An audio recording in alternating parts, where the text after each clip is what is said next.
lo que en esta materia es nuestra última clase de este periodo antes de las vacaciones. Vamos a cerrar nuestro tema de hoy en fundamentos de teoría económica.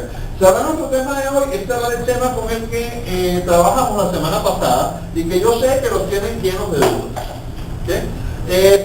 Incluso que no ha venido, no ha llegado o no sé si se complicó hoy. Ludwig me estaba mandando, Ludwig siempre manda muchas preguntas y muy interesantes. No sé si ustedes se han estado agregando unos a otros en el Facebook como les sugerí.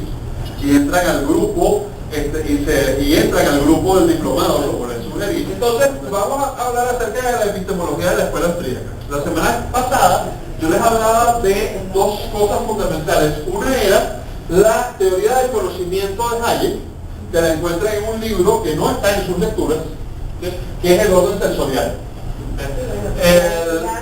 Dime. Que la lectura hace una vez la referencia, ¿eh? Sí, hace la referencia. El orden sensorial es importante porque en el orden sensorial Hayek desarrolla una teoría que es la que trabajó toda su vida acerca de cómo funciona el cerebro. Es decir, actuamos como actuamos porque pensamos como pensamos. Hasta ahí estamos claros. Y eso le da un sustento, una teoría biológica a nuestra antropología de la gente. Eso es correcto. Entonces yo les hacía una somera explicación de tres conclusiones que se deducen de la teoría de la gente de Hayek.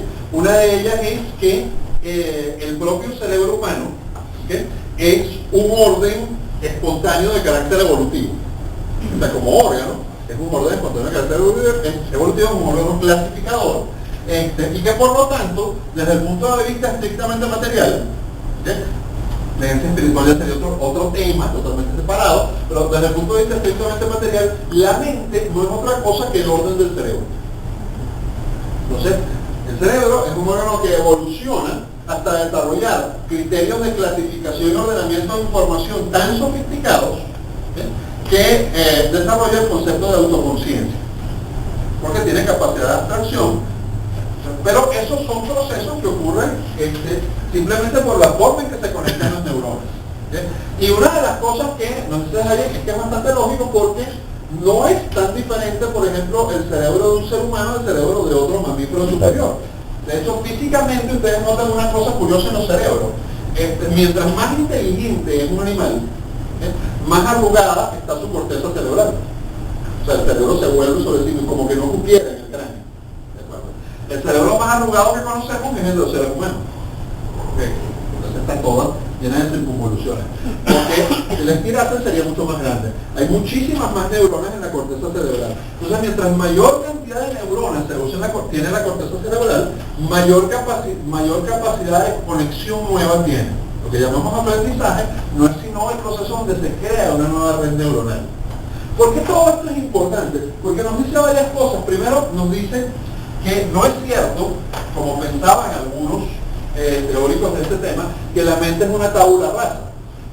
O sea, nacemos con una serie de características preestablecidas en el cerebro acerca de cómo vamos a aprender, e incluso en algunos casos de qué vamos a aprender. Pero tampoco somos como un cocodrilo que nació aprendido. Es decir, nuestras neuronas son capaces de hacer interconexiones y capturar nueva información y desarrollar mecanismos para capturar nueva información. Eso tiene muchas implicaciones, porque si eso es un orden espontáneo evolutivo, como en efecto lo es, significa que tiene ciertos límites en sus capacidades. El razonamiento, que es la característica esencialmente humana del tipo de inteligencia, tiene límites. Entonces, allá lo que nos dicen es que el racionalismo optimista del siglo XVIII estaba equivocado. O sea, la razón humana no es todopoderosa, la razón humana no es capaz de dar cuenta absolutamente de todo. La razón humana tiene límites. Precisamente porque es producto de un proceso evolutivo. Por el otro lado, también nos dice entonces que sin embargo, que sigue siendo la herramienta más poderosa que tenemos. Entonces, evidentemente, los irracionalismos, o sea, quienes creían que nada se puede conocer, tampoco están equivocados, muchísimas cosas se pueden conocer. La razón es lo que nos permite sobrevivir. Imagínense ustedes, cito a Juan de Mariana, Juan de Mariana nos lo describe en uno de sus mejores libros. El hombre nace como la cosa más indefensa que se puede imaginar. O sea, ustedes comparan un bebé con un perrito recién nacido, y el perrito recién nacido tiene muchas más posibilidades. O sea, para empezar, el perrito recién nacido, a lo poco de haber recién nacido ya se sabe mover. Bastante mal, pero se sabe mover. Y él solito busca la teta de su mamá. Un bebé humano, ¿qué pasa? Sin embargo, va a aprender mucho más a lo largo de su vida de lo que va a lograr aprender el perrito, aunque ambos tienen corteza cerebral con un montón de neuronas, llamémosla para simplificar, suelto. Ambos tienen una enorme capacidad de aprendizaje y ambos traen ciertos módulos de información previa acerca de cómo se va a manejar ese aprendizaje. Pero comprendido eso nos lleva entonces a concluir una cosa muy importante que yo les presentaba con una pirámide. ¿Sí? Y es que los órdenes del conocimiento tienen que ser entendidos en función de su complejidad. ¿Sí? Si son órdenes espontáneos, lo que estudiamos tienen que ser comprendidos en función de su complejidad. El orden de los fenómenos naturales que estudia la física estudia los fenómenos más simples que conocemos. O sea, los fenómenos físicos, no importa, las teorías físicas, la explicación física de la naturaleza puede ser de enorme complejidad, pero está compuesta por una gran cantidad de pequeños fenómenos extremadamente simples, sujetos a causalidad. Esa causalidad puede ser completa o estadística. Es importante que no olviden eso. Porque, por ejemplo, cuando uno simplifica demasiado este tema, entonces saltan mis amigos físicos y me dicen, no, la cuántica no es causal en ese sentido, sí, pero es causal en el sentido estadístico.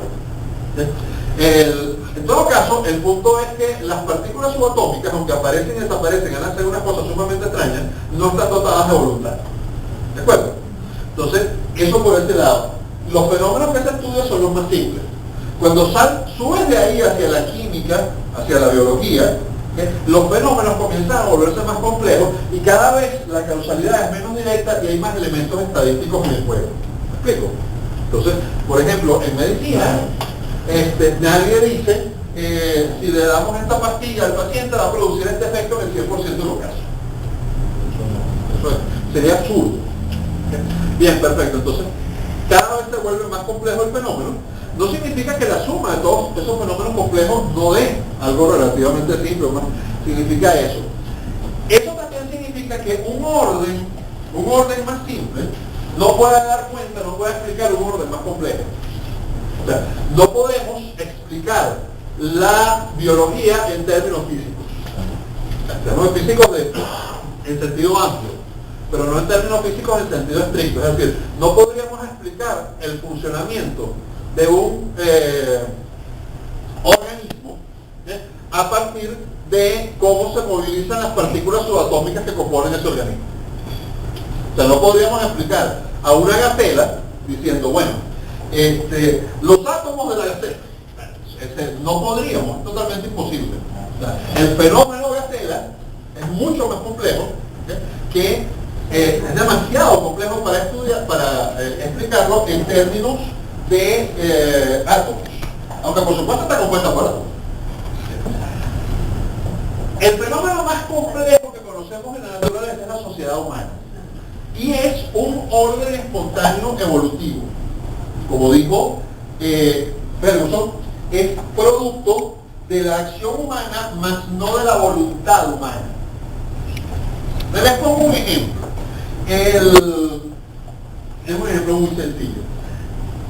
¿Quién inventó las ciudades? Sí, bueno, la respuesta es correcta.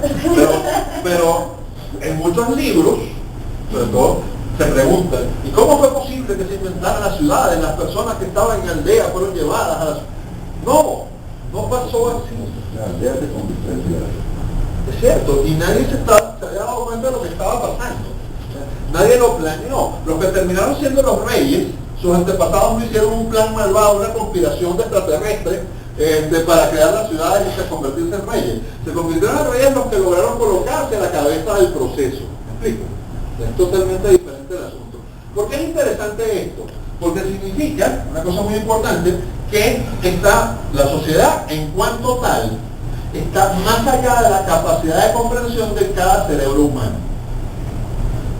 Es producto de la acción de infinidad de cerebros humanos que a su vez son uno de los órdenes más complejos que conocemos en la naturaleza del cerebro como tal, pero no puede ser comprendido o planificado por un solo cerebro. Vaya, Caracas no cabe en Maracay. ¿Me explico? Entonces, como es resultado de ese conjunto de interacciones por un proceso de selección adaptativa, creo que todos conocen la teoría de la evolución, por lo menos en biología. La teoría de la evolución se inicia en las ciencias sociales, a partir de la Jung, por cierto. Gran empirista. En muchos sentidos equivocado, pero en eso absolutamente brillante. Y quienes mejor la desarrollan son los pensadores escoceses. Claro, de ahí vienen las intuiciones que llevan, por ejemplo, a Dan Smith, la mano invisible. La mano invisible, que ha sido tan criticada, de Dan Smith no es otra cosa que el proceso de selección adaptativa en el orden social. Lo que pasa es que el único símil que se le ocurrió fue este. Él no quería decir como que toma la mano invisible era de Dios. Eso ha sido la gran discusión de ese tema. Como que Y Smith lo plantea como una voluntad última, consciente. Es bastante complicado, pero además es complicado porque tiene un problema teológico que y es que él es calvinista. Entonces hay un problema ahí de predestinación, pero el punto realmente importante es que él forma parte de una tradición del pensamiento que viene de Hume, que viene de Ferguson, que viene de todos los pensadores, en la cual entienden el proceso de evolución social como un orden espontáneo que evoluciona por selección adaptativa. O sea, descubrimiento, costumbre, institución. Eso, vamos a estudiar todavía, es importante porque entonces significa que un orden más simple no puede comprender un orden más complejo. Por ejemplo, no podemos llegar a comprender con un solo cerebro humano toda la sociedad. Eso explica, por ejemplo, por qué no somos capaces de hacer que funcione, los seres humanos no somos capaces de hacer que funcione un sistema de control de precios. Pero podemos, porque es que nadie puede hacerse con toda la información necesaria para tomar las decisiones. Los marxistas dicen que con el avance de la tecnología lo podemos meter todo en la computadora y de allí va. Sí, pero yo entiendo de que no avanza la tecnología. Pasa que los racionalistas del siglo XVIII también, o sea, tomaban conceptos, por ejemplo, como parecidos, pero no equivalentes al de la mano invisible de Adam Smith. Por ejemplo, Kant tiene una cosa que se llama el plan secreto de la naturaleza. Y después Hegel lo retoma con la famosa dialéctica hegeliana. Pero el problema que yo veo que es que los empiristas, o sea, creo que Adam Smith no le dio un carácter teleológico o de finalidad. Es lo que está diciendo Alejandro. Estos dicen que, bueno, el plan secreto de la naturaleza tiene un carácter teleológico, va a una finalidad y la finalidad es el progreso. Entonces, por eso somos más perfectos. Voy a hacer una pequeña digresión pseudo-teológica. No me queda más remedio por la forma que introdujo el tema, pero fue muy importante, te lo agradezco. Mi pequeña digresión pseudo-teológica es la siguiente. Ustedes recuerdan cuando estudian antropología filosófica cristiana y economía de mercado el concepto de imagen y semejanza, ¿verdad? Bueno, perfecto. Se aterrizaron en las muchas diferencias que hay entre semejanza y equivalencia, ¿no? Bueno, el punto es ese. El punto es que la mente de Dios, ya explicado así, ya es un problema. Ya es un problema de lenguaje. Pero el punto fundamental es, bueno, digan, otro elemento, la inteligencia de Dios. No, Dios no tiene inteligencia, Dios es inteligencia. Es difícil es un problema de fe. Pero una vez que ustedes capturan nociones como la de omnipotencia, omnisciencia y omnipresencia, y las conceptualizan, van a tropezar con algo. Y ese algo con lo que van a tropezar es que esta teleología, la teleología absoluta, total, no puede ser comprendida desde el punto de vista de una teleología humana. O sea, los fines de Dios no podrían ser comprendidos en los términos de fines humanos. ¿Por qué estoy haciendo una digresión? Porque hay teólogos que dicen hasta cierto punto lo contrario, pero eso no es mi punto de discusión. Mi punto de discusión lógico es que cuando ustedes plantean la existencia de un orden espontáneo, están diciendo que ese orden espontáneo es ajeno a la categoría de fin. Un orden espontáneo no puede tener fines porque es espontáneo. Es decir, no hay una mente ordenadora. Para que un orden tenga fines, sea teleológico, responda a fines, tiene que ser un orden artificial, tiene que ser un taxis, en griego. Taxis, cosmos. Un cosmos es un orden espontáneo que puede comprender muchos taxis. ¿De acuerdo? Pero no responde a la categoría de fin. Ahora, si ustedes quieren pensar, por una cuestión de fe, que hay un fin último, que es una inteligencia de características que nosotros ni siquiera somos capaces de comprender, lo cual, por cierto, tiene que ver con lo que les estoy explicando acerca de cómo funciona el cerebro. Evidentemente, si entendemos el proceso evolutivo de nuestro propio cerebro, de nuestra sociedad, de la forma en que lo estamos explicando, caemos en el punto entonces de que, bueno, si eso existe, yo no estoy afirmando ni que sí ni que no, pero si existe, es imposible que nosotros lo comprendamos racionalmente. O sea, nuestra razón no tendría la capacidad para comprender algo así. Eso lleva, otra digresión, y me disculpan, a una discusión muy famosa, que es la que alguna vez hizo en una entrevista con la filósofa Ayn Rand, donde dijo, los místicos afirman que Dios es incomprensible y yo les doy la razón, por lo tanto no existe. Yo dije, ok, eso es un non sequitur. O sea, esto no se sigue de esto. Del que no tengamos la capacidad de comprender algo, no se deduce lógicamente que no exista. Tampoco se deduce que exista. Se deduce que está más allá de nuestra capacidad racional. Puede que exista, puede que no, pero no lo vamos a lograr resolver por medio de la razón. ¿Está bien? Perfecto. Ese es el problema por el cual, por ejemplo, algunas personas decimos que en esas materias de las grandes discusiones religiosas, el agnosticismo es la única posición científica. Sí, bueno, porque es que las otras son posiciones de yo creo que esto no existe porque yo lo creo. O yo creo que esto existe porque yo lo creo. Pero es una creencia. Es imposible que el cerebro humano sea capaz de explicar racionalmente una cosa o la otra. No puede, no tenemos esa capacidad. Hay un artículo muy famoso de Hayek que es muy divertido porque dice los seres humanos jamás hemos sido tan inteligentes. Y no está hablando de Dios, está hablando de comprender la sociedad. Está hablando del progreso. Lo que nos está diciendo es el progreso humano no es intencional. No progresamos porque queremos mejorar a nivel social.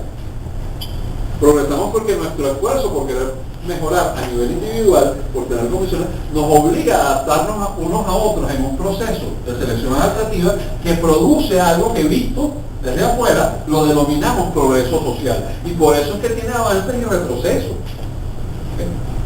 De acuerdo. ¿Qué ocurre con esto? Ya en el siglo XIX, desde el siglo XVII vienen sucediendo cosas que son importantes aunque contengan errores, que es el empirismo y el racionalismo. Ok, está bien, el racionalismo está equivocado en el sentido que la razón humana no es absoluta, ¿okay? Y el empirismo está equivocado en el sentido que lo único que puede ser explicado científicamente es lo que puede ser captado por los sentidos. Eso es idiota. O sea, porque entonces necesito, no usaría telescopio, no usaría microscopio, no tendría evidencia indirecta, no tendríamos física cuántica. Los sentidos son sumamente limitados y la realidad sabemos precisamente por el desarrollo de la ciencia física que incluye muchísimas más cosas de las que son capaces de captar nuestros sentidos. Empecemos porque el espectro de colores es mucho mayor de que nuestros ojitos captan. Y hoy en día sí sabemos que otros animales captan otro espectro, no igualito al nuestro. Entonces no, la cosa no va por los sentidos. Pero sí ya surge un positivismo empirista menos ingenuo, llamémoslo neopositivismo, que dice que solamente es científico aquello que pueda ser medido, pesado, comprendido, experimentado y en términos de metodología falsado. Lo de falsado proviene de Popper. Popper trata de sistematizar el método científico que se viene desarrollando en realidad desde lo griego, pero en la forma en que lo conocemos actualmente como método empírico desde Newton, o por lo menos hasta ahí lo rastrean la mayoría de los epistemólogos. Y es el método de hipótesis, experimento, ley. Esa es la versión más antigua. Con Popper ese no, ya va, olvídate de la ley. O sea, hipótesis, comprobación en la realidad. Entonces, si se negó, está falsada la hipótesis era. Si se confirmó, entonces la aceptamos provisionalmente. Ya Popper se da cuenta que todo el conocimiento científico es provisional. Y esto tiene enormes consecuencias. Es decir, no existe, porque otra hipótesis, con otro experimento, con otros descubrimientos de información, podría negar algo que antes fue, entre comillas, confirmado provisionalmente, ¿cierto? Entonces todo el conocimiento, toda la masa de conocimiento científico es provisional. Feyerabend, se produce más o menos así, lo lleva al extremo, es decir entonces que no existe conocimiento científico en el sentido de la palabra conocimiento.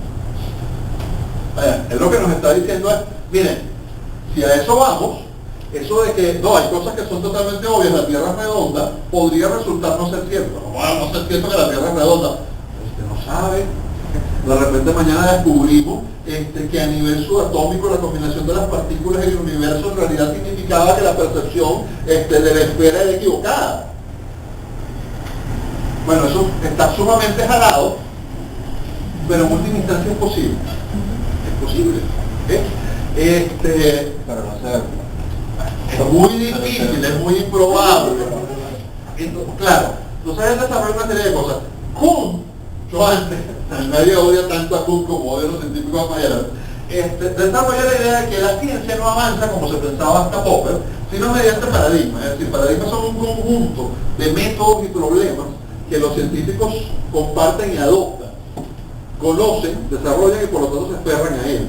Cuando aparece un nuevo conocimiento que pone en duda el paradigma, no es que dicen, qué maravilla, no, eso es mentira. Y tiene que colapsar un paradigma para que sea abandonado por la mayoría de los científicos en una disciplina. Y es lógico, somos seres humanos, nos aferramos a lo que tenemos. La economía puede explicar muy bien el problema de un paradigma. Es una masa de capital intelectual. Nadie quiere que su capital intelectual se devalúe. Tiene que aprender de nuevo. Entonces quiere sostenerlo. De acuerdo. ¿Por qué les menciono todo esto? Porque la idea del neopositivismo es que el método científico es el método experimental. Entonces que en las disciplinas donde no se pueden hacer experimentos en laboratorio, por ejemplo en las que estudian la acción humana, los experimentos se realizarían en la historia. Vamos a la historia y vemos si pasó algo, si no pasó, y decidimos si eso fue un experimento que comprueba o no comprueba. Una de las mejores explicaciones de esta metodología la tiene un historiador sumamente brillante que se llama Jared Diamond. Tiene 2 libros en que dan hipótesis fascinantes, armas, gérmenes y acero y colapso. Sin embargo, eso de los experimentos históricos no tiene mucho sentido. Y no tiene mucho sentido porque tú no puedes aislar las variables. O sea, tienes una masa tan descomunal de variables que tú puedes llegar a cualquier conclusión. Es un poco lo que pasa en la economía con lo que llaman econometría. Por eso Popper desmonta el materialismo histórico en el libro La miseria del historicismo. Es correcto. Lo que pasa es que yo me estoy saltando el historicismo porque realmente es atacar un cadáver. Hoy en día sí es atacar un cadáver. Excepto por los marxistas que, excepto ellos, entre ellos más nadie los toma en serio. Ellos entre ellos los toman en serio. Son estalinistas los que... Bueno, el marxismo es una religión, es mi próximo libro, por cierto, trata de este tema. Pero el marxismo no es una religión sustitutiva, es una religión con todo de pleno derecho. Pero ese no es el punto. El punto fundamental es que sí hubo en la historia del pensamiento económico, y de hecho la escuela austríaca nace de ese pensamiento en escuelas historicistas, y no solamente las marxistas. La escuela histórica alemana, con Schmoller a la cabeza, la escuela austríaca nace en el conflicto metodológico entre Menger y Schmoller. De hecho, el término escuela austríaca era despectivo por parte de los alemanes. Lo que pasa es que posteriormente Bombarder hace lo que hace mucha gente con esos términos que se utilizan como despectivos, lo toma como bandera de orgullo. Sí, somos la escuela austríaca. Pero, ¿qué es lo que decía Menger? Porque es bueno soltar este punto. Esencialmente lo que decían los historicistas, que por cierto su pensamiento sobrevivió a través de la escuela institucionalista americana, y todavía influye muchísimo en la economía, es que la teoría se descubre en la historia. Te ve un montón de datos, encuentra regularidades y de ahí saca teoría. Punto número 1. Punto número 2, que a cada conjunto de eventos históricos o periodos históricos corresponde una teoría explicativa diferente. Los institucionalistas no necesariamente aceptan la segunda parte, pero sí adoptan la primera. Es decir, que la teoría proviene de la historia. Eso les aclaro que en metodología de lo que llaman las ciencias duras, también está en discusión. Y se está discutiendo seriamente.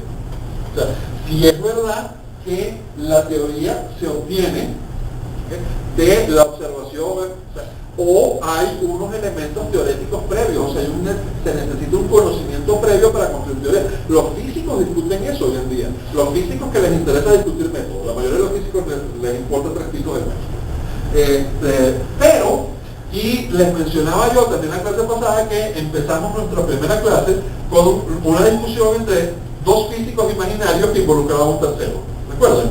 Entre Leslie y Sheldon. Y el pobre Leona tratando de decir, pero es que son hipótesis no comprobadas. Y lo mandan a callar. Sí, ese es el problema. Es decir, el problema esencial de todo esto es que cuando ustedes ven eso que llaman el método experimental, tropiezan con 2 puntos claves. Punto número 1. Si solamente es científico lo que puede ser falsado, esa teoría es científica. Se puede falsar eso. Eso es axiomático, ¿no? Pero es que no existe conocimiento científico axiomático, eso es metafísica. Ahí viene el problema. O sea, el problema, y eso es lo que le dice Mises a Popper, pero es que eso es trampa. Porque estás partiendo de un axioma que tú consideras más o menos autoevidente, y de ahí para adelante me dice, no lo estás construyendo lógicamente, sino que te vas. O sea, es un axioma que dice que no existe conocimiento axiomático, o sea, no tiene sentido. Sí, en ese sentido es absurdo. Claro, el problema es que ya el propio Popper nos dice que toda hipótesis está cargada de teoría. Sí, sería la mejor forma de traducirlo, creo yo. De toda hipótesis está cargada de teoría. Pero dice, no, o sea, es mucho más complejo que eso. El asunto es que hay una teoría previa que es axiomática. O sea, hay un conocimiento a priori acerca de el hombre de sí mismo, y algunos físicos y teóricos dicen, sí, también de la naturaleza. Porque es que solamente podemos conocer de la forma que podemos conocer, no hay otra. Nuestro cerebro funciona como funciona, no de otra forma, no somos otra especie. Entonces, y sí, a partir de lo autoevidente, lo que se explica por sí mismo y es universal a todos los seres humanos, podemos comenzar a desarrollar modelos de explicación de la realidad. Eso es lo que hace nuestro cerebro. Nuestro cerebro no es capaz de comprender una cosa, sino comparándola con otra. Es una máquina de clasificar.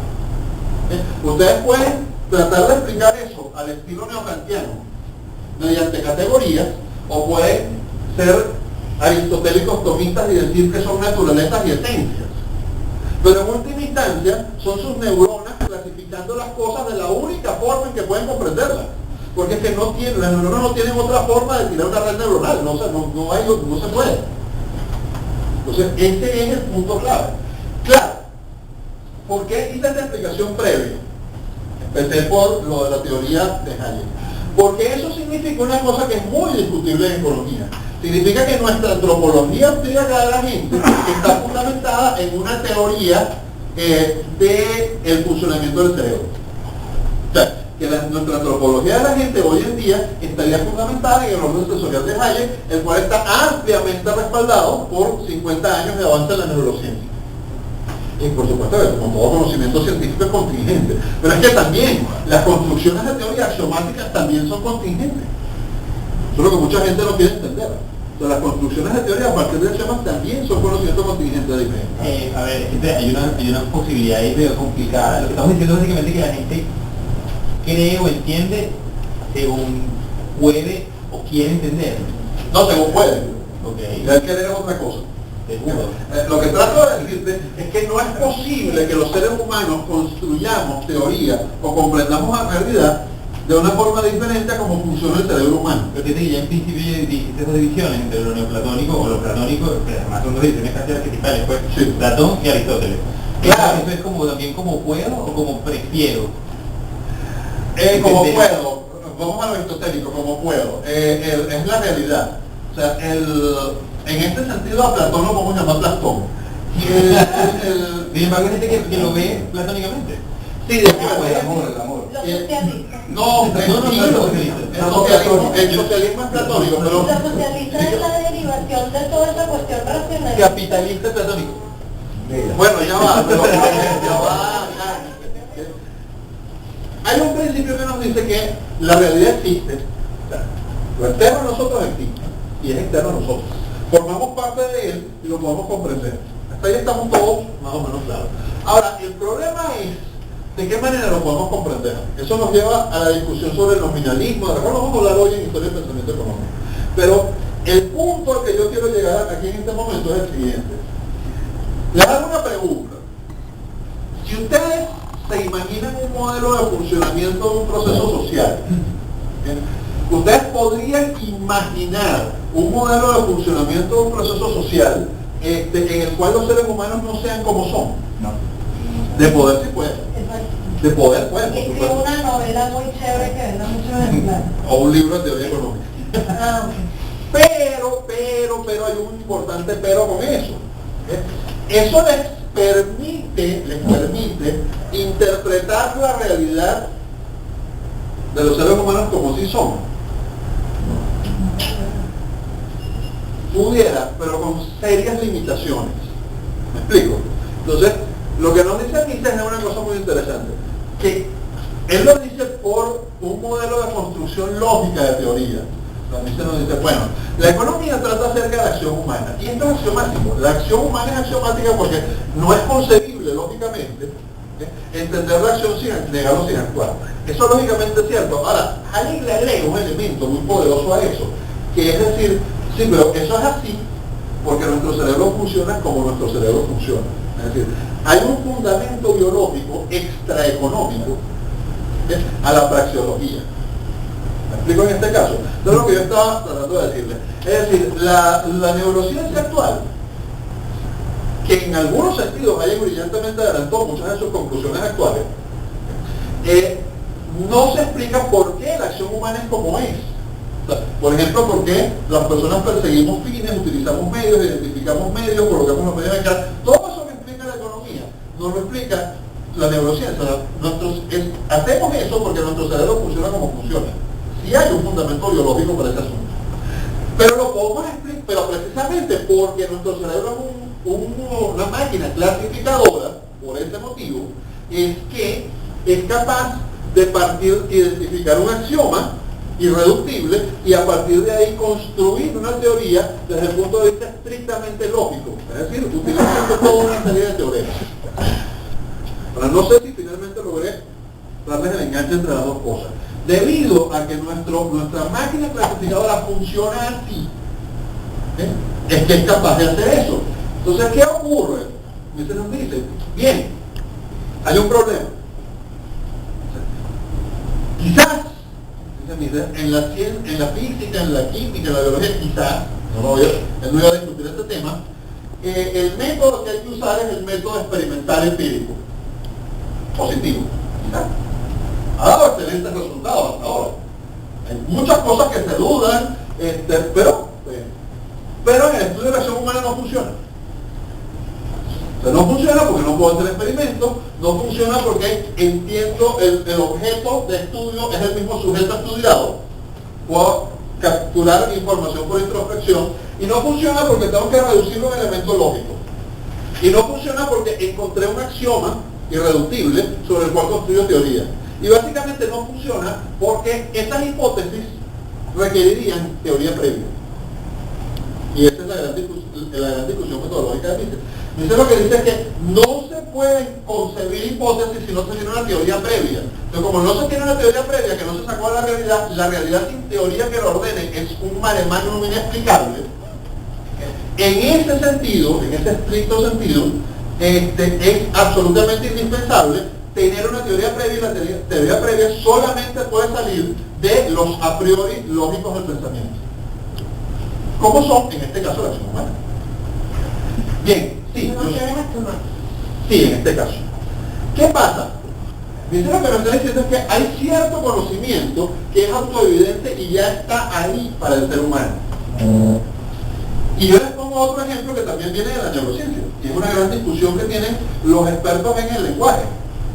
Por ejemplo, si ustedes se detienen a pensar un momento, no tiene sentido que los seres humanos aprendamos un lenguaje tan rápido. O sea, si el cerebro fuera una tabula rasa, ya totalmente vacío, el proceso de organizar esas redes neuronales para algo tan complejo como la gramática tendría que ser mucho más lento. Tendríamos que empezando a hablar como a los 11 años. Y aprendemos rapidísimo, ¿verdad? Bueno, la razón para eso, y se ha ido descubriendo, es que existen ya una especie de módulos preestablecidos donde las neuronas ya están listas para conectarse de cierta forma. Lo que pasa es que eso van a aprender cualquier lenguaje. O sea, el cerebro humano ya viene con una gramática general que después reajusta al lenguaje que el niño aprende. ¿Me explico? Eso es lo que piensan la mayoría de los expertos en la materia hoy en día. Hay otros que dicen que son módulos que se encajan desde acá, otros que es una gramática completa. Chomsky, por cierto, que de eso sí sabe, de eso específicamente sí sabe, es uno de los que habla de módulos. Otros dicen que no, que existe una gramática universal que ya está en el cerebro de todos los seres humanos y que la identifica, por ejemplo, en lo que llaman lenguas creoles, o de cómo hablan los niños pequeños. O sea, porque todos los niños pequeños en todos los idiomas cometen los mismos errores gramáticos. Bueno, porque tienden a hacer una gramática que no es esta. No vamos a discutir este tema. El tema que sí es importante aquí es que si el cerebro no es una tabula rasa, sí existe conocimiento a priori. Eso sabemos que sí existe. ¿Qué pasa entonces? Que por el hecho de que lo podamos identificar hasta ahí, se podría concebir la posibilidad de que sin tener absolutamente ninguna información teórica de ningún tipo pudiéramos desarrollar una hipótesis. Bueno, vamos a ver. Un grupo de extraterrestres sumamente inteligentes y que con una tecnología que les permite disfrazarse sin que lo veamos y lo detectemos, llega a observar la Tierra como científicos. Y se instalan en la estación del metro aquí de Bellas Artes. Y entonces, bueno, los tipos ven lo que ven, no saben absolutamente nada de cómo somos nosotros. No es lo que dicen, bueno, estructura aparentemente artificial y estructura orgánica a base de carbono. Máquina metálica, llega, sale en estructura a base de carbono, entra en estructura a base de carbono. Primera hipótesis, máquina de reproducción de estructura a base de carbono. Bueno, pero es que resulta que ellos se reproducen así. ¿No lleva? ¿Se dan cuenta de dónde viene el problema? O sea, tengo que tener alguna teoría previa, algún conocimiento previo para sacarme, sino de dónde me saco la hipótesis. O sea, si lo único que veo es un mare magnum de cosas de las que no entiendo nada, entonces, ¿cuáles son las primeras hipótesis que se les ocurren a los seres humanos? El rayo lo lanzó Zeus con la... Esa es otra cosa que algunos de los mejores epistemólogos que tenemos dicen. Los mitos, no se llega a los mitos por un proceso mental diferente del que se llega a las hipótesis científicas. O sea, es un intento de darle sentido a algo a partir de mi capacidad de teoría, las teorías que tengo. Claro, se van refinando las teorías, que vas aprendiendo más y comienzo a dudar de eso y a desarrollar mejores teorías. Sí, está bien, de acuerdo. El otro elemento entonces, ¿qué es lo que nos dice Mises? Que si eso es así, existe un dualismo metodológico. O sea, el método que podamos emplear en las ciencias que estudian la acción humana no es el mismo método que podamos emplear en las ciencias que estudian las partículas subatómicas. Eso produce un enfrentamiento metodológico importante, porque recuerden que los neopositivistas dicen que solamente existe un método científico y que todo el conocimiento al que no se llega por ese método no es conocimiento científico. Algunos lo llaman metafísica y otros lo llaman pseudociencia, porque son más agresivos todavía. Bien, ¿cuál es el problema con eso? Varias cosas, ¿no? El primer problema con eso es que, ¿y de dónde se sacan la teoría para hacer sus hipótesis? Está escondida. No, de hipótesis previas que fueron, no es cierto. Popper decía que uno no sabía de dónde. Claro, no, eso llega, no, será de inspiración, inspiración divina. La mano invisible. Ahí está el problema, eso no tiene sentido. Y la otra es, ¿y este método es falsable? O sea, yo no puedo comprobar experimentalmente que este método es falsable. ¿Cuál fue? El método en sí, hipótesis, no se puede. Entonces, hay una serie de problemas. Vaya, no es que no sirva, sirvió para construir edificios, llegar, mandar al hombre a la luna, crear computadoras, pero tiene serias limitaciones. Después, la construcción de toda una teoría económica a partir de un axioma. ¿Es eso posible? Algunos de los teóricos austríacos dicen sí, es posible. En realidad no. Y en realidad no, porque si vamos a hacer lógica, vamos a tropezar con un hecho muy importante. Hay cosas que observamos en la realidad económica que no se deducen en teoremas de nuestro axioma inicial. Las observamos. Por ejemplo, de la acción humana se deduce lógica y necesariamente la desutilidad del trabajo. O sea, si yo parto de la autoevidencia de la acción humana, no se deduce por teorema lógico la desutilidad del trabajo, no hay forma de que eso se deduzca. Y eso es lo primero que introduce Mises en la epistemología. ¿Qué es eso? Eso es una hipótesis auxiliar. Ya tengo una teoría inicial, un pedacito chiquitico de teoría, con el que voy a la realidad, observo la realidad y puedo interpretarla a partir de mi pedacito de teoría. Entonces, observo la desutilidad del trabajo, hipótesis, creo que es universal. Entonces, si combino mi teoría sobre la acción humana con mi hipótesis auxiliar, comienzo a desarrollar mi ciencia. ¿Me sigue? Okay. La construcción de la teoría económica axiomática y con hipótesis auxiliares es lo que te permite después ir a la realidad e interpretarla. La realidad se interpreta necesariamente, sobre todo cuando se estudian fenómenos de la complejidad que tiene la acción humana, en condiciones ceteris paribus. Ceteris paribus lo que significa es, realmente, no se mueva, no respire, permaneciendo todo lo demás inalterado. Yo digo, bueno, esta causa va a producir este efecto si todo lo demás permaneciera inalterado. ¿Me explico? Si todo lo demás no permaneciera inalterado, esta causa no necesariamente va a producir este efecto. Ejemplo, un incremento en la masa monetaria va a producir una disrupción en el sistema de precios relativos que va a tender a hacer que la mayoría de los precios suban. Eso suena un poco más complicado que la famosa expresión, un incremento de la masa monetaria hace que el nivel de precios, es que no existe un nivel de precios, o sea, los precios no son algo. ¿Okay? Pero, por eso la expresé de una forma un poco más larga. Porque la inflación, cuando hay inflación, algunos precios pueden bajar. Sobre todo en términos relativos, unos suben más que otros. Pero en general vamos a tender a ver un alza en los precios. Hasta ahí estamos claros. ¿Y qué pasa si no la vemos? ¿Qué pasa si vemos un incremento en la masa monetaria pero no observamos un alza en los precios? Se demostró que la teoría estaba equivocada. No se ha demostrado nada. No se ha demostrado nada porque hay que ver cuáles son los otros factores que entraron ahí. Eso no es posible. Podría suceder que hubo un enorme aumento de la productividad y entonces se produjeron muchísimo más cosas. Ah, no, pero ya va, es que si seguía habiendo la misma cantidad de bienes y servicios y había más circulantes, los precios tenían que subir. Pero si aumentó la producción en la misma proporción o mayor proporción que el aumento del circulante, entonces los precios no van a subir. Eso no significa que no haya inflación, significa que esa inflación no se está expresando en aumento de los precios. Porque sí, ese aumento de circulante va a producir una serie de disrupciones económicas similares a las que se produciría con el aumento de los precios. En otras palabras, ceteris paribus habíamos tenido que tener deflación. Los precios en promedio habrían debido bajar si hubo un aumento de la productividad. Si no bajaron, pues por algo. Entonces, así funciona la teoría económica. Se construye a partir de una axioma, se va bajando. Lo que llamamos economía aplicada o economía política no es otra cosa que la combinación de la teoría económica con el estudio de la historia económica o de la estructura económica si la historia es muy reciente. Los economistas de la historia reciente la llamamos estructura. Palabra horrorosa para referirse a un sistema evolutivo complejo como es el mercado. No es una estructura, es un proceso.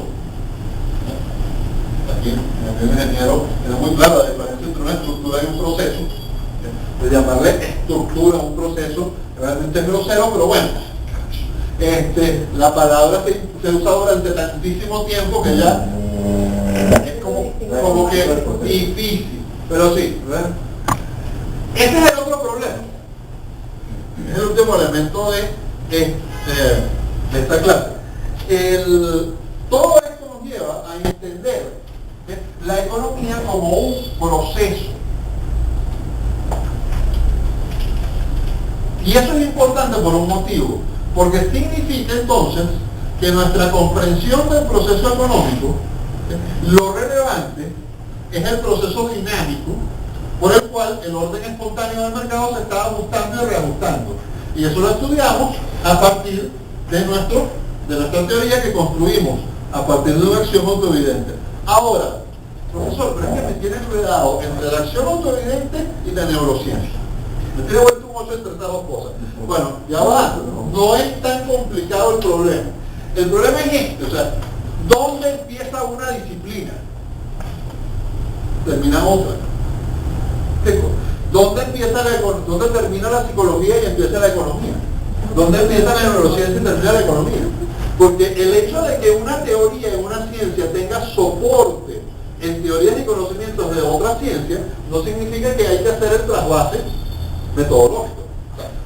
El hecho de que una teoría económica, un modelo de construcción de teoría económica tenga un poderoso soporte teórico en neurociencia, no significa que yo tenga que decir el punto de partida de esto es la biología. No es así. Es importante saberlo, es importante conocerlo, tiene relevancia entenderlo para poder desarrollar y comprender la teoría económica, cosas así, pero la economía empieza por estudiar la acción humana. Por ejemplo, algunos dicen, la economía es el estudio de la optimización de fines. Sí, ¿no? Deben haber oído ese término los economistas. La optimización de medios. La optimización de medios. La economía es el estudio de la optimización de medios. Sí, economía, economizar los medios más eficientes. Y los fines, no, bueno, los fines están dados. Bueno, eso es una forma de pensar. Esta forma de pensar tiene ciertas características, por cierto, muy positivistas, pero lo que dice la teoría austríaca no lo lleva. La economía es el estudio de la acción humana, pero no de toda la acción humana. El primer elemento es el estudio de la acción, no de la conducta. Separamos acción de conducta, ¿recuerdan? Son conductas conscientes para hacer acciones. Si no es consciente, no es acción.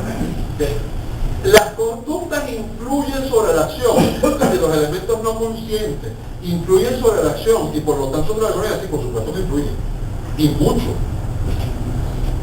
Pero lo que podemos estudiar con la teoría económica son las acciones conscientes. Y voluntarias. Y voluntarias, exactamente. No involuntarias, no inconscientes. Eso puede influir, por supuesto que sí. Para empezar, influye en nuestra escala de fines. Por ejemplo, el famoso ejemplo que yo siempre pongo. Mayrín Luisa Ana. Hay un elemento previo a la voluntad y la conciencia en esta escala de fines. Hay un elemento instintivo en esta escala de fines. Claro, por supuesto. No necesito explicártelo, ¿no? Perfecto. Bueno, entonces evidentemente sí. Ahora, una vez que comienza la acción, como somos criaturas racionales y nuestro cerebro funciona como funciona, todo lo que explica la teoría económica aplica en todos los casos en que hay medios finos y razonables. ¿De acuerdo? Entonces, la teoría económica permite explicar eso. Eso significa que no tenemos que retroceder dentro de la economía hasta ver cómo se forma la red neuronal que nos permite decidir si me gusta más pedir que Luis. Que no tengo que retroceder hasta la formación de las redes neuronales para explicar el proceso económico. Que lo puedo explicar a partir de una construcción lógica, es decir, de un modelo del comportamiento social que tiene causas y efectos que explica un orden espontáneo, center paribus, que cada vez va creciendo más la teoría y me permite explicar más cosas. Que cuando encuentro fenómenos en la realidad que no deduzco necesariamente de mi modelo axiomático, las tengo que introducir como hipótesis auxiliares en el modelo. Y estas hipótesis están sujetas a revisión. Que todo modelo axiomático que pueda ser expresado en números reales, o está incompleto o es contradictorio, eso podría afectar a la praxeología, sí, por supuesto que podría. Lo que acabo de decir es el teorema de Gödel. Gödel demostró que todo modelo axiomático que pueda ser expresado en números reales o está incompleto o es contradictorio. Las consecuencias de eso para la matemática son inconmensurables. La mayoría de los matemáticos pasan la página y ignoran eso. O sea, no se han dado por enterados de que eso está probado. Bueno, y no es casualidad. De hecho, los teóricos del positivismo odian a Gödel. Sí, porque es que salen conclusiones terribles de ahí. Bien, una vez que hemos comprendido eso nos lleva necesariamente al dualismo metodológico. Si existe un método experimental para las ciencias sociales, para las ciencias naturales, en las ciencias sociales el método es diferente. El método es, tengo una teoría que desarrollo como que vamos a ver que desarrollo, y su aplicación a la realidad, a la historia, requiere de algo que se llama comprensión. ¿Recuerdan cuando hablábamos de la empresarialidad? La capacidad de descubrir. Bueno, les decía yo que un empresario ve al futuro como un historiador ve al pasado, con comprensión, o sea, descubre cosas que otros no han descubierto. Bueno, para poder aplicar la teoría económica a la realidad histórica necesitamos comprensión. Claro, porque para empezar tenemos aquel mare magnum de eventos y tenemos que identificar cuáles son los más relevantes a explicar. ¿De acuerdo? Ahora, si tenemos una teoría económica sólida, vamos a poder explicar tanto los eventos del pasado lejano como los eventos recientes. Lo cual me lleva a tratar de terminar esto, que es nuestra segunda y última clase sobre este tema, de la siguiente manera. Lo que decía Schmoller y compañía, tendrían que decir los marxistas, y hasta cierto punto los empiristas, o los neopositivistas, es por ejemplo que el dinero, ¿qué es el dinero?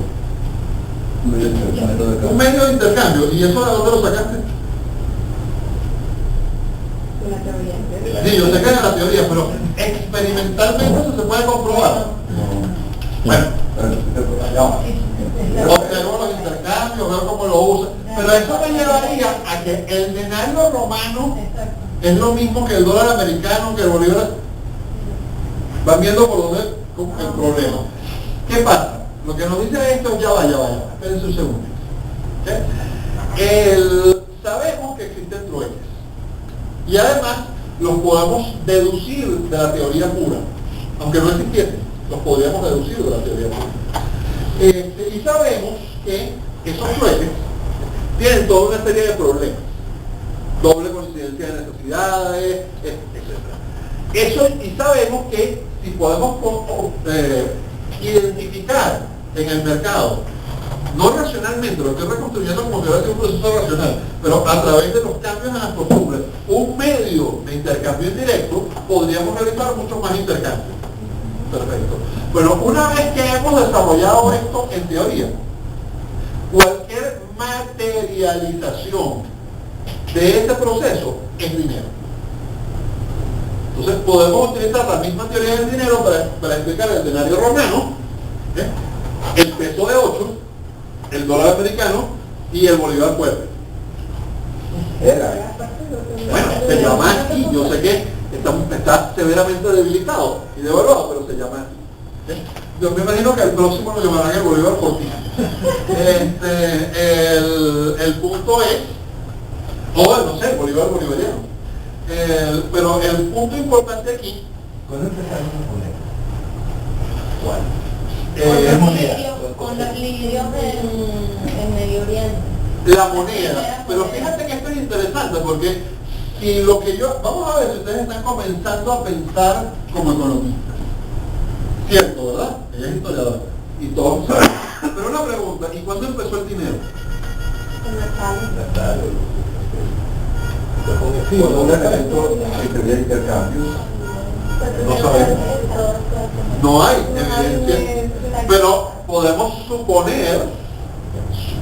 suponer que quizás en el neolítico. Quizás. Porque en el neolítico, de hecho, hoy en día tenemos mucha más evidencia que antes. En el neolítico están sucediendo una serie de cosas que requieren poner a mucha gente junta, que parecieran ser muy difíciles si no existen unos mercados de relativos de cierto tamaño. Y antes se decía, no, bueno, eso en el 2000, hace 4000, de 5000 antes. Sí, pero por ejemplo, recientemente descubrieron en las zonas de Turquía algo que se llama Göbekli Tepe, que nos zumba lo que podemos llamar los principios de la civilización 5000 años hacia atrás.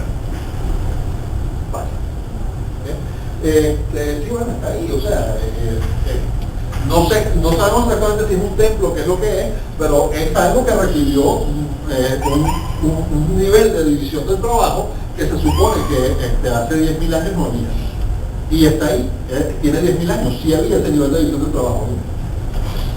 Jope dice algo sobre eso, dice que cuando hay demasiada gente junta o cierta cantidad de gente junta, ya el mercado es tan complejo que no hay otra forma de organizar el mercado que con el sistema de precios. Exactamente. Porque ya es demasiada información y la única forma de hacer eso es con dinero, y que el dinero no es una convención social, porque las convenciones tienen alternativas, es una institución. Claro, es que el dinero solamente puede surgir por la vía institucional. De hecho, no hay otra forma de que surja. Ahora, lo importante es que las instituciones, desde el punto de vista de la teoría, tú podrías descubrir una institución, en teoría, o sea, desarrollando teoría, tú podrías descubrir una institución que todavía no se ha materializado. Increíblemente difícil, ¿no? Pero puede ocurrir. ¿Por qué? Porque una vez que la teoría descubre una institución y la explica teóricamente, va a poder explicar todas y cada una de sus materializaciones. Uno de esos es lo que explica el profesor Hoppe. El dinero no puede ser una convención social. Porque el dinero no puede, o sea, literalmente no puede ser una convención. Porque no funcionaría como medio universal de intercambio. Una convención social no podría ser un medio universal de intercambio. No podemos ponernos de acuerdo. De hecho, hay algunos que dicen, pero empíricamente eso está faltado. ¿Cómo está faltado empíricamente? No, bueno, porque es que el dinero que usamos actualmente es un dinero fiduciario basado totalmente en la confianza. Fabuloso. ¿Y cómo llegamos a tener confianza en esos billetes? Bueno, porque es que... porque no eran dinero, generalmente. Eran sustitutos monetarios. Y tuvimos que acostumbrarnos muchísimo tiempo hasta que finalmente nos quitaron así, y además nos quitaron tramposamente la relación entre eso y el dinero. Es decir, no es, pero lo que les trato de explicar es que una vez que nosotros tenemos una conceptualización de teoría sobre un fenómeno, va a ser aplicable a todas las materializaciones de ese fenómeno en tiempo y espacio.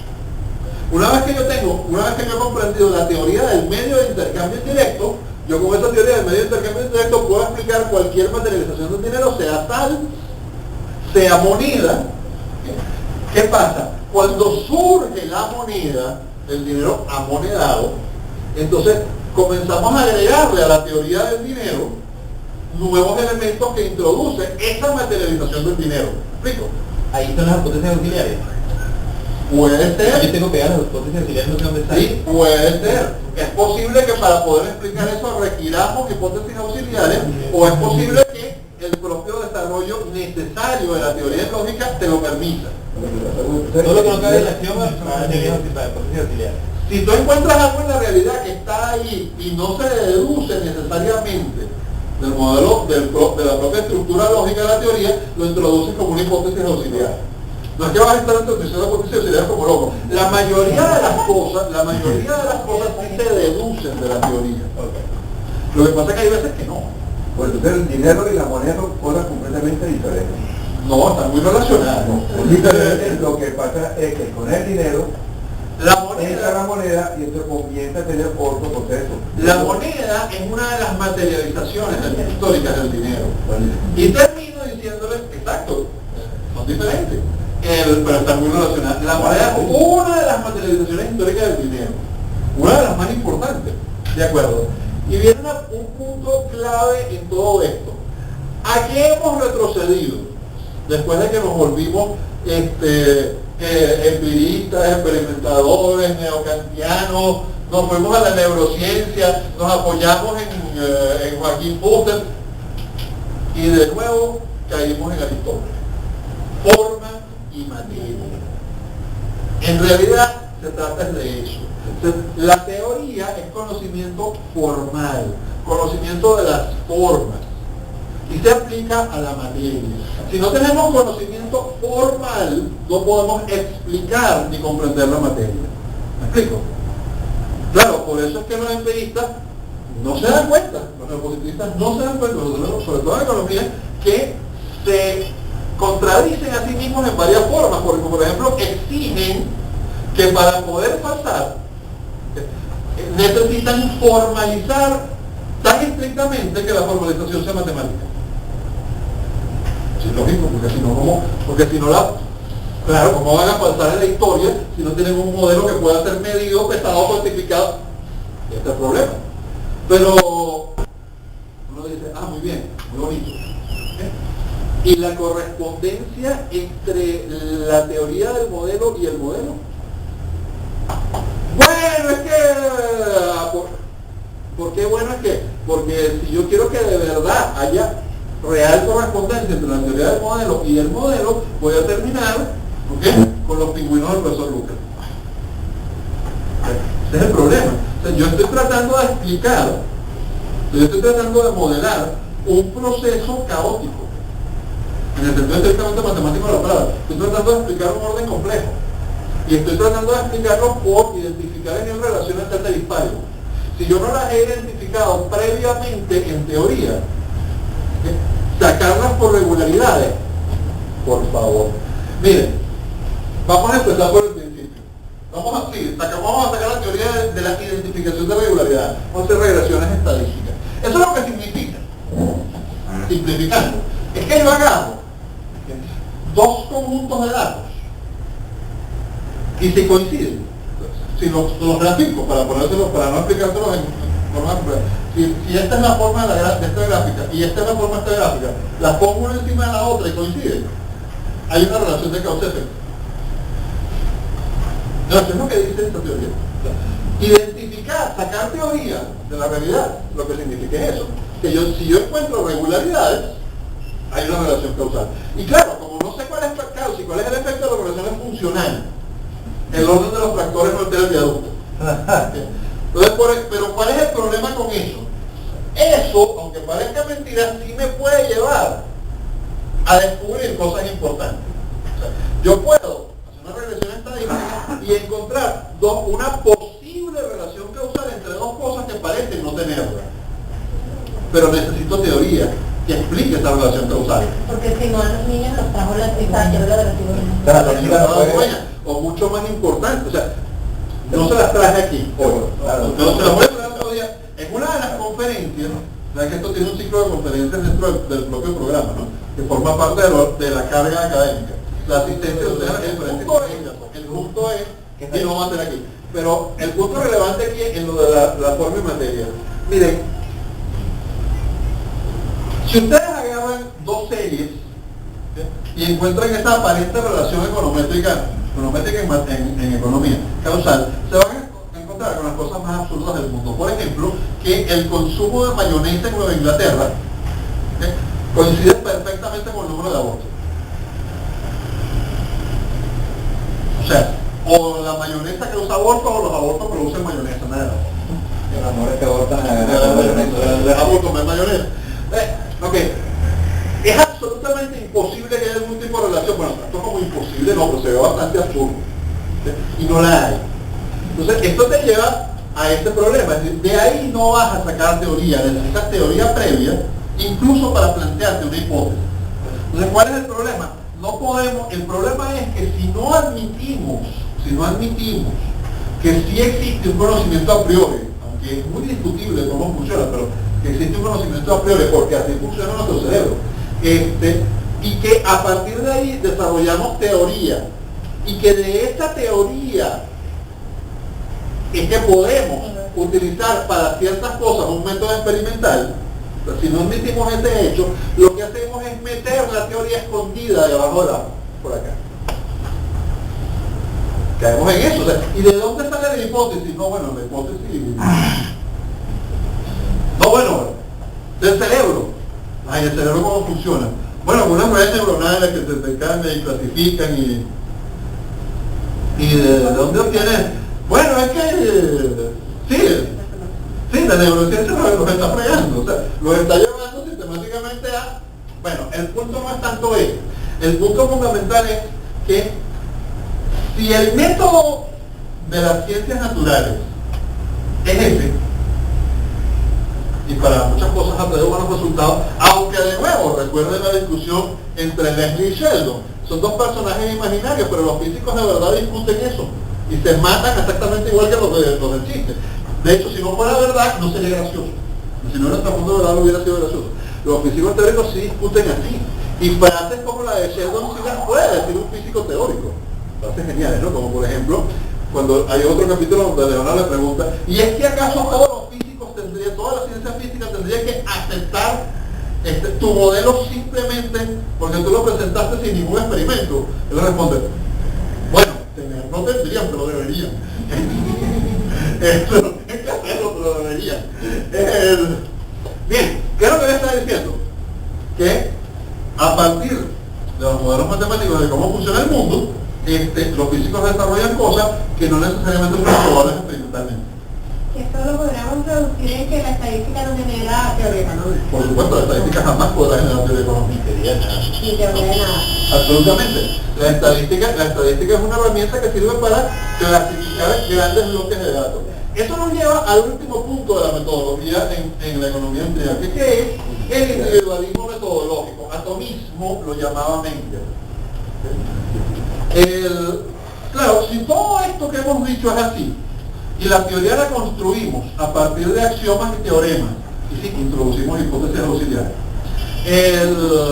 Yo sé que, por ejemplo, el profesor Rothbard dice, no hay hipótesis auxiliares.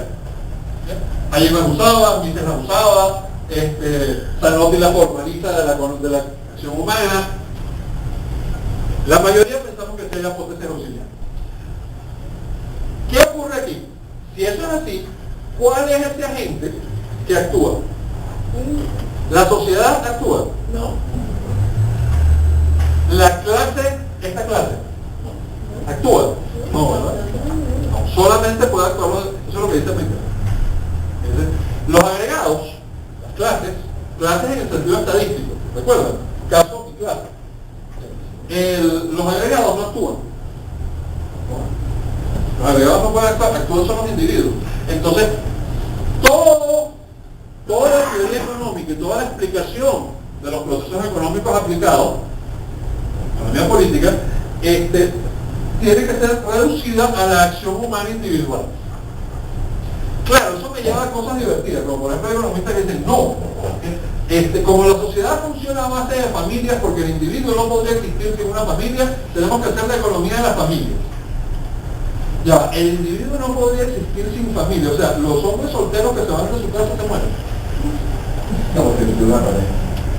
No, pero quiero decir, o sea, Los hombres por lo general, que no la mujer. no, pero a lo que quiero llegar. Las mujeres a partir del siglo pasado, los hombres han podido siempre. Bueno, pero no te creas, ha habido épocas en que, por ejemplo, y depende de lo que las mujeres están dispuestas a hacer para ser independientes. Por ejemplo, en la antigua Grecia, ¿ya? Las mujeres vivían más o menos como los países musulmanes actuales, metidas en el, no me acuerdo cómo se llamaba, dentro de su casa, castica con velo y todo lo demás. Pero había una parquetailas.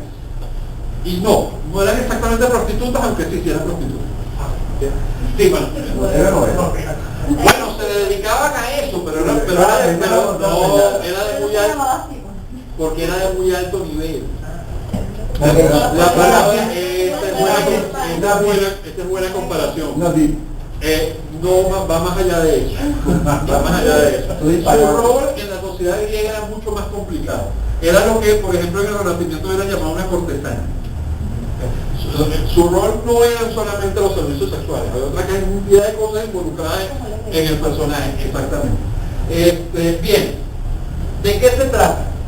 ¿Por qué puse este ejemplo? Por una razón sencilla, hay que reducir todo el individuo. De acuerdo, sí, yo sé, los individuos no funcionan como átomos estrictamente en la sociedad, funcionan en redes de individuos, eso es obvio. Pero la acción, que es lo que estudiamos los economistas, la acción humana. La interacción está en la mente de cada individuo. Los fines y los medios son de cada individuo, son subjetivos. Por ejemplo, no se puede entender la industrialización del siglo XIX sin estudiar a los hombres del acero, por ejemplo. O sea, y ahí como un historiador de la economía se podría aproximar. Hay muchas cosas, pero desde los tipos ideales. Pero hay una cosa más interesante, fíjate algo, por ejemplo, ¿qué es lo que dicen los historicistas? Como los marxistas, son historicistas, pero todos los historicistas dicen cosas parecidas con diferentes colectivos. Los historicistas dicen que la materia produce inteligencia. Sí, por supuesto que en el sentido biológico sí. Pero lo que ellos quieren decir es que los procesos históricos provienen de la materia. Vaya, que que no son los hombres, su pensamiento, su acción, su búsqueda de medios y fines, lo que produce esos resultados, sino que esos resultados vienen dados por unas leyes históricas que son materiales y previas a la acción humana. Es decir, que los seres humanos hacemos lo que está predeterminado. Como los calvinistas. ¿Sí? Solamente que la voluntad divina aquí está totalmente eliminado el personaje llamado Dios de la ecuación. Pero sí, queda la voluntad. Eso es una teoría, eso que los historicistas presentan de manera tan burda, en realidad es una teoría científica. Claro, ellos lo presentan de una manera terriblemente burda y tratando de identificar unas leyes que se sacan del bolsillo. No serían leyes ni siquiera en el sentido experimental. Pero eso proviene de una idea que sí es una idea científica del siglo XIX. Es mentira, pero sí lo hay, del siglo XVIII. Y es la idea de la determinación de la materia. O sea, todas las relaciones son relaciones de causa-efecto. Y por lo tanto pueden ser descubiertas. Si todas las relaciones son relaciones de causa-efecto, entonces todo lo que hacemos los seres humanos está predeterminado desde el Big Bang. O sea, la voluntad no existe. Una ilusión. Pues. La voluntad sería una ilusión. Claro. ¿Cuál es el problema con esta teoría? Dos. Primero, está más allá de nuestra real capacidad de comprensión. En serio, es una teoría metafísica. No puede faltarla, ¿no? No puede faltarla, porque es que además, si esa teoría es cierta, nada es falsable. Está falsado o no falsado, la falsación es una ilusión. Porque la falsación requiere conciencia. Y la conciencia no existe, es una ilusión. La ciencia no existe, es una ilusión. Lo que estamos discutiendo no existe, es una ilusión. O sea, lo que él me va a responder en este momento ya estaba determinado en el Big Bang. Lo que hay es si un extraterrestre jugando los Sims, eso somos nosotros.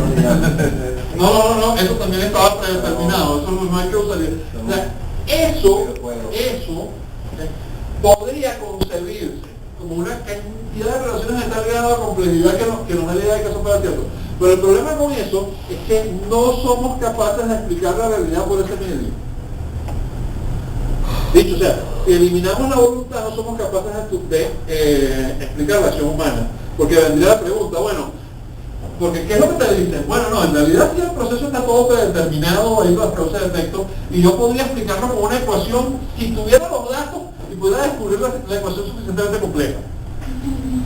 Si hubo un economista italiano que explicó que el socialismo podía funcionar bajo esas condiciones.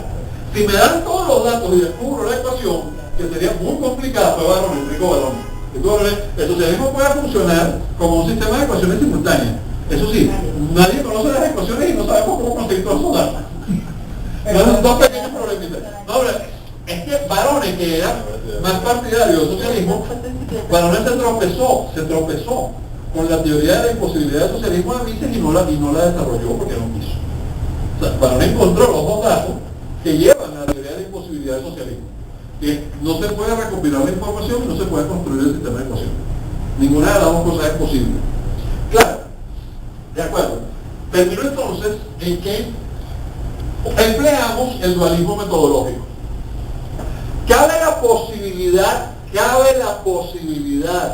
de que en realidad sí exista un solo método.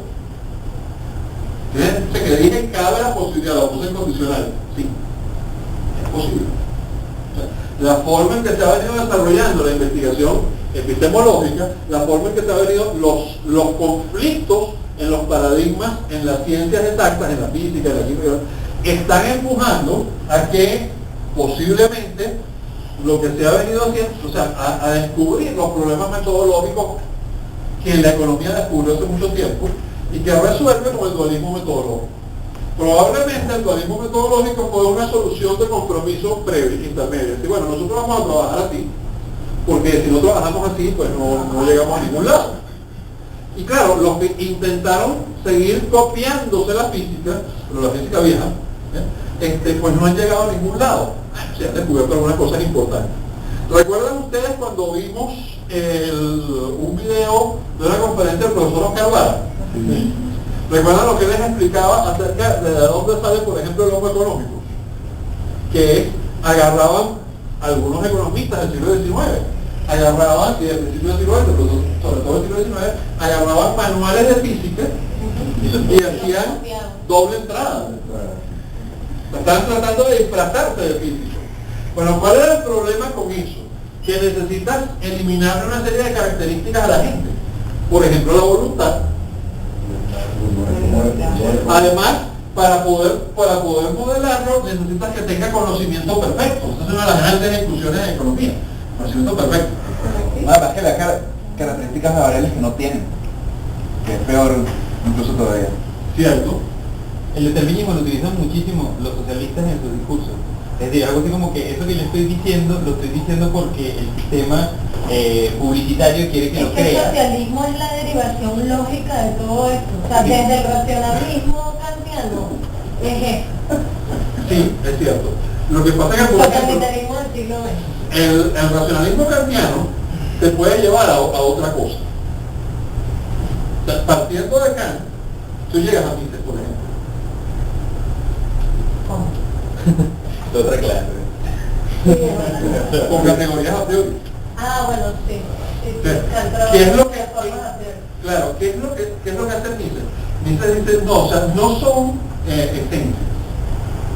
Porque el concepto de esencia tiene muchísimos problemas.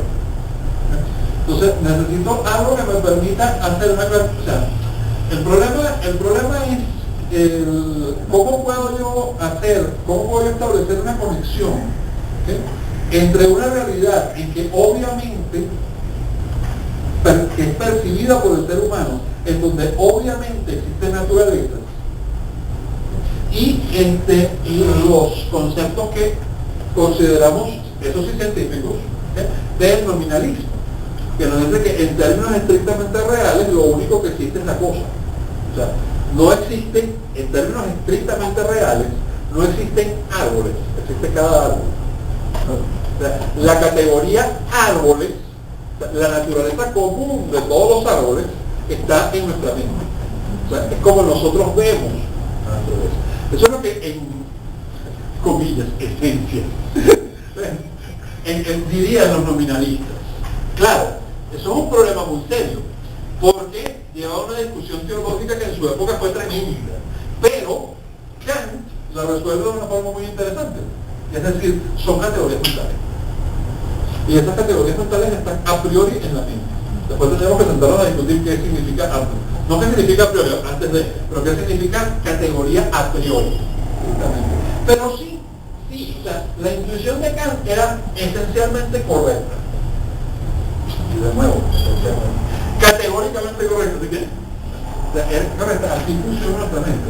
Podemos explicarlo como lo explicaba Aristóteles con esencias y naturaleza, podemos explicarlo con categorías, podemos explicarlo con redes neuronales formándose o sistemas de clasificación, pero nuestra mente es un aparato clasificador. La única forma posible que podemos comprender la realidad es mediante nuestros sistemas de clasificación que produce nuestro aparato clasificador, no hay otra forma. Y esa forma nos ha permitido construir la lógica axiomática y aplicarla experimentalmente a la realidad cuando la realidad me da permiso de experimentar. O sea, cuando la naturaleza de la realidad me permite hacerlo con los experimentos, pero cuando no me lo da, cuando es tan caótica que no puedo establecer y aislar una relación de causa-efecto, que será el caso, por ejemplo, en la sociedad humana, entonces necesito aplicar la comprensión para trasladarla hacia la realidad. Tenemos cosas como la economía aplicada, y la solución que tenemos hasta ahora es el dualismo metodológico, que está sujeto a enormes discusiones y que hace que algunos metodólogos, o sea, epistemólogos, nos caigan encima los austríacos con odio y rabia, así como un grupo de bolcheviques que están viendo unos culacos. Nos quieren exterminar. Pero siempre les respondemos lo mismo, bueno, porque lo que usted propone también tiene muchísimas contradicciones. Y también terminamos con un poquito de humildad. No es que tengamos la solución final, última, maravillosa para todo el conocimiento, sino que si vamos a utilizar un poco la metodología de ellos, pues habría que ver, ¿no?, quién ha obtenido experimentalmente mejores resultados. O sea, quién ha logrado desarrollar modelos de teoría que expliquen mejor los fenómenos de la realidad y tengan capacidad explicativa y predictiva. Por ejemplo, todos los economistas neopositivistas que hablaban de que ya se acabaron los ciclos económicos porque llegamos a la gran moderación. 2008. Otra vez. Y en 2007 3 premios Nobel de Economía coincidieron en eso. Es verdad que un neokeynesiano como Krugman dijo, no muchachos, por ahí no va la cosa. Krugman tenía razón en eso, pero, y no es austríaco para nada, pero ¿qué pasó? Todos los austríacos decíamos, no, olvídense de eso. Más bien es al revés. O sea, nuestra teoría del ciclo económico, que sí tiene defectos, una teoría, nos dice que se nos viene encima una depresión brutal. ¿Y qué pasó? Se nos viene encima una depresión brutal. Entonces, viene la contraparte. Oiga, pero es que entonces, si usted me va a presentar una teoría que parte de axiomas y teoremas, esta teoría no puede ser construida, mejorada, desarrollada, porque es eterna, como quien dice. No, oígame, no es teoría, no es un lenguaje. Primero, toda teoría, toda construcción lógica puede ser mejorada. Desde Aristóteles lo sabemos. Por supuesto que puede ser mejorada. Usted puede descubrir que un teorema estaba mal construido. Además puede seguir desarrollando. En el seguir desarrollando puede encontrar contradicciones con sus modelos, con sus teoremas anteriores. Y además, como usa hipótesis deducibles, y le cuento muchas cosas que pueden cambiar en el proceso. No es cierto que esto es una cosa eterna, o sea, eso no es verdad. Eso, quienes dicen eso, o no son epistemólogos o están actuando de mala fe. Normalmente cuando uno empieza a discutir con ellos de buena fe, al rato descubre que no lo según. No, en la mayoría de los casos. ¿Cuántos premios Nobel ha producido la Escuela de Economía Austríaca? Uno. ¿Y Buchanan no sería? Bueno, es muy cercano. De uno solo. ¿Y quién fue? Friedrich Hayek. Claro. Sin embargo, la doble. No, ya va, porque hablemos con rato. Es que los Nobel son... Sí, pero razonemos. Claro, pero razonemos como economistas. No, y razonemos la historia del siglo XX primero. No, pero antes de llegar ahí, estamos pasados de la hora, y estamos pasados de la hora por bastante. Razonemos como economistas. Relaciones de causa-efecto económica. Bueno, ya va un momentico. ¿Qué tan representativo es eso? Es decir, ¿cuántos economistas austríacos hay en el momento que Hayek gana el número total de miembros de la escuela con respecto al número total de miembros de otras escuelas, ¿cuánto es? ¿Cuál es la proporción? 1 a 1, 1 a 10, 1 a 100, 1 a 10.000. Probablemente sí. Hoy en día 1 a 100.000. En el momento, para la época de Menger, 1 a 100 fácilmente. Pues hoy en día, entonces, desde el punto de vista de la proporción, no es una hazaña inconmensurable, pero independientemente de no te preocupes, tarde o temprano habrá otro. Oye, de repente nosotros también, ¿no? Muy bien, así es. Pero además hay otra cosa, es inevitable. Y es inevitable porque los principales paradigmas, como les explicaba, es bueno que lean a Kuhn, No Kant, Kuhn. Kuhn, Lakatos y Feyerabend. Yo sé que estamos volviendo locos cuando lean a Feyerabend, pero Kuhn y Lakatos es importante, porque no se quedan en boca. El entender el problema de los paradigmas científicos es de enorme importancia, entenderlo de verdad como es. Porque ¿qué pasa? En este momento los principales paradigmas dominantes en la ciencia económica, a los que se suscriben paradigmáticamente la inmensa mayoría de los economistas, están en crisis. Hay una crisis paradigmática en la economía desde hace por lo menos 30 años. Y cada vez es peor. Porque cada vez suceden fenómenos de enorme importancia que no logran ni predecir ni explicar. O sea, por ejemplo, es que les han pasado unas cosas espantosas. En los años 70 estaban muy felices con con el neokeynesianismo robinsoniano, que tiene algo que ver con Keynes, pero no mucho. Aunque bueno, ni Keynes tiene mucho que ver con Keynes. Keynes no era keynesiano. Sí, Keynes no era keynesiano, pero es que además Keynes solía estar en desacuerdo con Keynes. Keynes peleó con él mismo muchas veces a lo largo del tiempo. Pero el punto importante es que todos éramos keynesianos. El presidente de Estados Unidos de aquella época lo dijo, ahora todos somos keynesianos. Y por lo tanto me voy a cargar el patrón Moro para siempre. Bien, ¿y qué pasó? Bueno, o había inflación o había desempleo. O había recesión o había inflación. Y de repente llegó esta inflación. De repente tenían desempleo, recesión y precios en alta. No lo podían explicar. De hecho, en el modelo, eso era imposible. O sea, no entraban las ecuaciones, no podía suceder. Esas fueron las primeras notas que dicen, ahí es donde la escuela austríaca da un brinco de nuevo, pero por supuesto saltan los monetaristas que tenían explicaciones más parecidas a los modelos keynesianos. Y por supuesto todo el mundo dijo, no, esta la entiendo mejor, aquí tengo que estudiar menos. Después viene otro desastre, que mucha gente no se ha dado cuenta del impacto que ha tenido sobre la teoría económica, el colapso del socialismo. Real.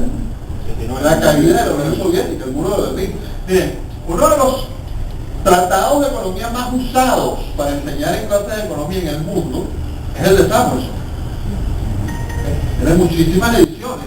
En muchas de sus ediciones hace una pequeña mención a la teoría de la imposibilidad del socialismo de Mises, donde dice una cosa más o menos como, bueno, si esta teoría fuera cierta no existiría la Unión Soviética.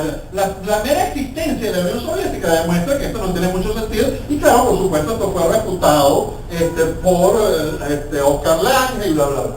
Eso no es cierto. ¿Qué hizo cuando colapsó la Unión Soviética? Borró este párrafo.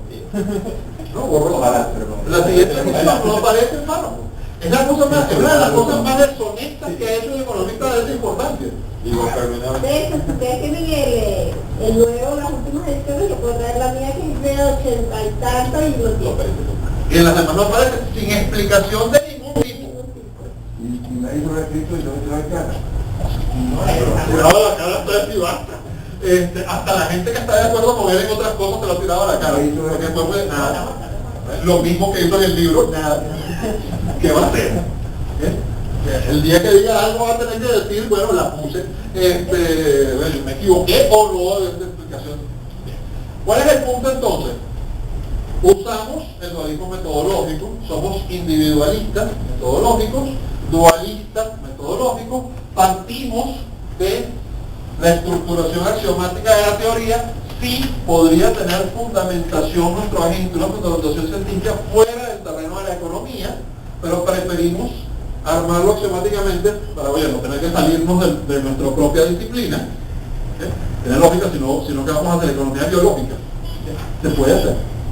Y tenemos comunicación muy fuerte con otras escuelas por temas tanto metodológicos como de investigación. Por ejemplo, nos encanta la mayoría de las estrellas con la economía experimental. Oiga, no que no se pueden hacer experimentos. Sí, pero lo que pasa es que la economía experimental es el uso de los experimentos que hacen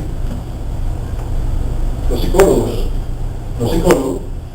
Es decir, agarramos unos voluntarios, nos ponemos a hacer unas cosas en un laboratorio. Entonces, unos economistas dijeron, oye, pero esto pudiéramos usarlo nosotros como para confirmar experimentalmente. Sí, no se puede. Con todas las limitaciones que los psicólogos conocen para ese método. Sí, como el experimento sobre la postergación de la gratificación que ponen en los niños con los caramelos y que bueno, que la postergación de la gratificación es muy importante para el ahorro, etcétera. Eso es cierto. Una de las cosas interesantes de esta metodología, por ejemplo, es que dependiendo de cómo tú selecciones a los voluntarios y de cómo armes el experimento, los resultados pueden variar dramáticamente.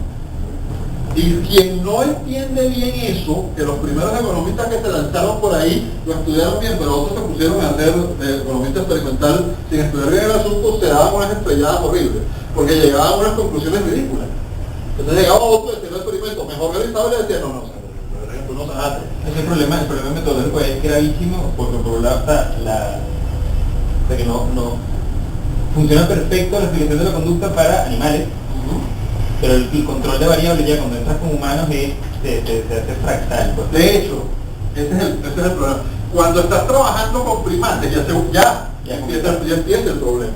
Y si inclusive, sí, de acuerdo, siendo muy cruel, estilo Pavlov, con los perros me sale conductista, pero si dejo que los perros interactúen en experimentos un poco más complejos, ya los condenados comienzan a tener algo que parece ser voluntad. Las ratas de laboratorio no. Las ratas de laboratorio, el conductismo las funciona de maravilla, pero ya los perros comienzan a hacer cosas extrañas. Descubren cosas. Por ejemplo, descubren cómo hace trampa. O sea, el experimentador responde una cuestión y el perro solito llega a la conclusión, yo encontré una solución. El punto es, este es el final de la clase de hoy, espero que ahora estemos más claros con la parte de metodología. No.